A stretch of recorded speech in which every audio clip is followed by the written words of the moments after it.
अम्बेडकर की आज 134वीं जयंती के अवसर पर तथागत गौतम बुद्ध की धरती सिद्धार्थनगर में संसद के कैंप कार्यालय पे आयोजित अवसर पर हमारे क्षेत्रीय उपाध्यक्ष श्री संजीव राय जी, नगर पालिका सिद्धार्थनगर के चेयरमैन गोविंद माधव जी, पूर्व जिला अध्यक्ष श्री लाल बाबा त्रिपाठी जी, हमारे बीच में क्षेत्रीय उपाध्यक्ष मनोज लोहिया जी, महामंत्री विजयकांत जी, मंत्री फतेह बहादुर सिंह जी, डॉक्टर पृथ्वी राम प्रवेश चौहान जी और तमाम बड़ी संख्या में लोग उपस्थित हुए।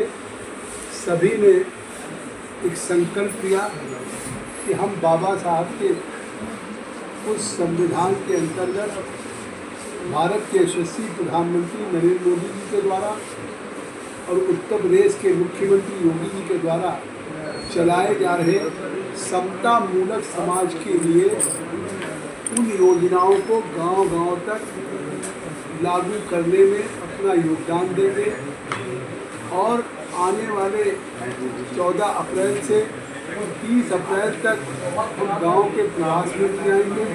वहाँ बाबा भीमराव अम्बेडकर के व्यक्तित्व और कृतित्व पर और उनके द्वारा जो संविधान के अनुच्छेद में जो जाति और अस्पृश्यता का निवारण करके उन्होंने समता मूलक समाज की स्थापना किया।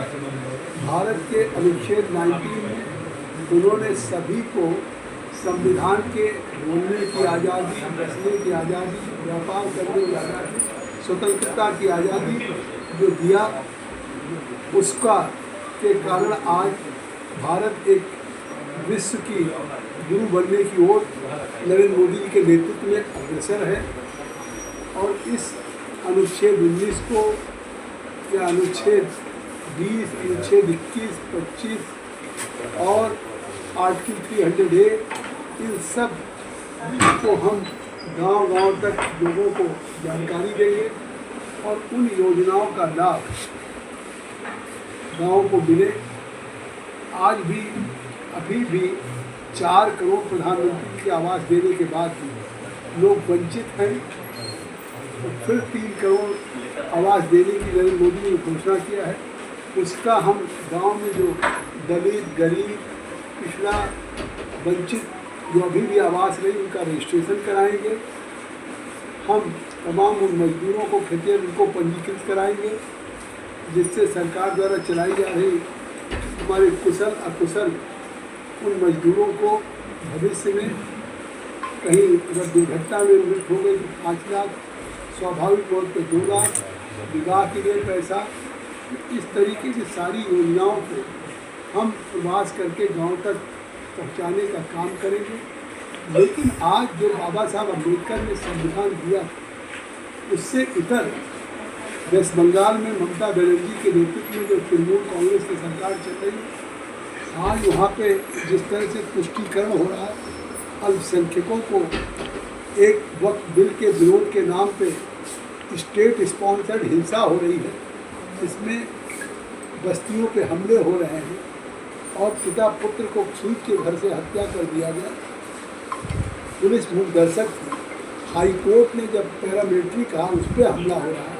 तो एक राज्य के संरक्षण में निश्चित तौर से ये विषम परिस्थितियाँ हैं।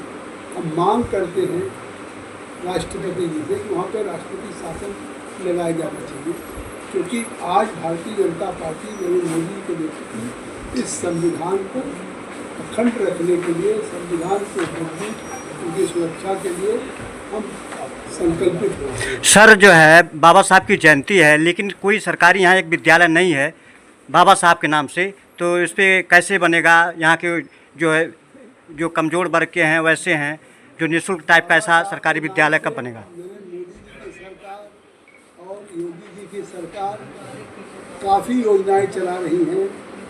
अम्बेडकर छात्रावास, अम्बेडकर छात्रवृत्ति, अम्बेडकर शोध पीठ और देश की दिल्ली की राजधानी में बाबा साहब अम्बेडकर के शोध संस्थान की स्थापना किया है। अब उत्तर प्रदेश में योगी आदित्यनाथ जी यहाँ पे एक सांस्कृतिक केंद्र बनाने जा रहे हैं जहाँ बाबा साहब के ये शोध होगा, रिसर्च होगा। और इसी तरीके से जो बाबा साहब से जुड़े हुए 5 स्थान हैं, महू, दिल्ली, मुंबई, लंदन, नागपुर, इसको पंचतीर्थ बनाने का काम किया है, राष्ट्रीय स्मारक बनाने का काम किया। बाबा साहब को पहली बार किसी ने अगर भारत रत्न दिया तो अटल बिहारी वाजपेयी जी ने दिया। आज फिर देश और दुनिया में महिमा मंडित करने का काम कर रहे हैं तो नरेंद्र मोदी जी कर रहे हैं। आज गांव-गांव में अगर बाबा साहब अम्बेडकर की जयंती मना रहे तो भारतीय जनता पार्टी का कार्यक्रम है। सर, बाबा साहब की जयंती पर यहाँ जनपद सिद्धार्थनगर के लिए क्या कुछ नया देना चाहेंगे? बहुत सी योजनाएं हैं और उन योजनाओं को आप देखिए, नई रेल लाइन है बाबा साहब के अम्बेडकर के नाम पे, अम्बेडकर साहब के नाम पे एक नर्सिंग इंस्टीट्यूट आ रहा है और तमाम हमारी योजनाएं आ रही हैं जो आकांक्षा जनपद से विकसित है। और आज जगह जगह बहुत से लोग बाबा साहब की जयंती मनाए, तो उन लोगों को क्या संदेश देना चाहेंगे इस अवसर पे? सर, कार्यालय पे भी मनाया गया जयंती में तो हम लोग खुद भाग ले रहे हैं। बाबा साहब ने जो समता मूलक समाज की स्थापना किया है उसमें हम आज उसको मजबूत करें और अनुच्छेद 45 में कोई बच्चा ड्रॉप आउट न होने पाए। बाबा साहब के उस संविधान में कि शिक्षित बनो, संघर्ष करो, संगठित रहो, ये हम संदेश देते हैं। धन्यवाद सर।